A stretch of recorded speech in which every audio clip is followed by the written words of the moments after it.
యెహోవాను సన్నతించుము. నా అంతరంగమున సమస్తమా ఆయన పరిశుద్ధ నామమును సన్నతించుము. నా ప్రాణమా యెహోవాను సన్నతించుము. ఆయన చేసిన ఉపకారములలో దేనిని మరొకము. ఆయన నీ దోషములన్నిటినీ క్షమించువాడు, నీ సంకటములన్నిటినీ కుదుర్చువాడు. దేవుని కొద్ది మాటలు మనం వినికిలేవా దేవుడు దీవించును గాక. ఆమేన్. వందనాలండి.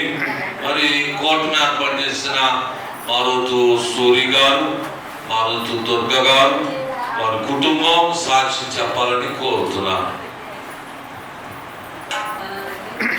నేనైతే సంతానం లేనప్పుడు ఎన్నో పూజలు చేసి విగ్రహారాధన దేవుడు కొరకు వచ్చి ఉన్నాను. నాకు బిడ్డ కావాలని.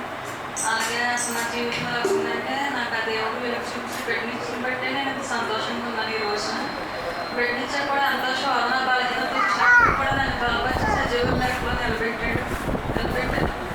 గృహప్రవేశంలో నేనైతే ఆశపడ్డాను కానీ నా తండ్రి నీ చెప్పినట్టే జరిపించినాడు. నేను ఏదైతే అడిగినా నాకు గృహాన్ని అయితే ఎంతో సుందరంగా ఇచ్చి ఉన్నాడు. అందునిమిత్తం నేనైతే స్థుతిపోవడం ఎన్ని రోజునే పెట్టుకుందాం అనుకున్నాను, మళ్ళీ నెలలో అనుకున్నాను. కానీ దేవుడి చిత్త ప్రకారం ఈరోజు జరిపించాడు. ఈరోజు ఉదయకాలం నుంచి ఈ స్థుతిపోవడం వరకు కూడా మంచి వాతావరణం ఇచ్చాడు.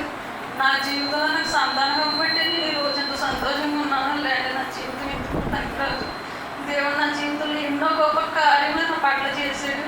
ఈరోజు నీ స్థుతిపోవడం ఎంత సంతోషంగా పెట్టుకుని ఉన్నానంటే దేవుడు ఇచ్చిన మహాకృపను బట్టి ఆయనకి ఏమి ఇచ్చి కూడా ఎంత స్థుతించినా, ఎంత ఆయనకి చేసినా నేను తక్కువే, ఎంత చేసినా కూడా తక్కువే.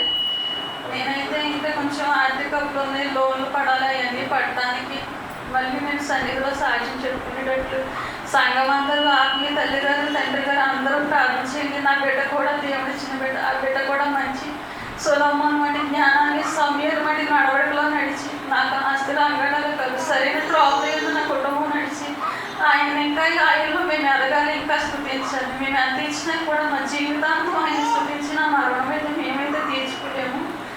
మీరు అందరూ కూడా నా కుటుంబం కొరకు అందరి కొరకు ప్రార్థించండి. నేను కూడా మీ అందరికీ కొరకు ప్రార్థిస్తాను.